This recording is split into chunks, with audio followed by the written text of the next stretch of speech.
Hello guys, in this video I'll show you how you can fix BakkesMod not injecting and F2 is not working. So first we need to make sure that Rocket League and BakkesMod is running as admin. So first go to BakkesMod, right click on it, show more options, properties, compatibility, make sure to run as admin.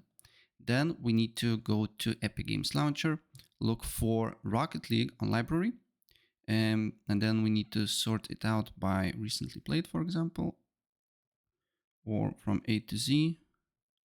I know why it's not showing, so let me look. So I just need to press install. Press on the three dots, then you need to go to a manage, press on this little folder here. Then you need to go to a binaries, Win64, and then you should see Rocket League exe. Right click on it, show more options, properties, compatibility, run as admin. Apply OK. Then what you need to do here is to go to BakkesMod. Okay, press file and then open BakkesMod folder here. Then you need to go to CFG and then go to binds.cfg and open as with a notepad. Okay, and then you need to look if this folder is not empty. If this folder is empty, I will leave all the commands here so you can easily copy and paste it to this particular folder, and then it should work.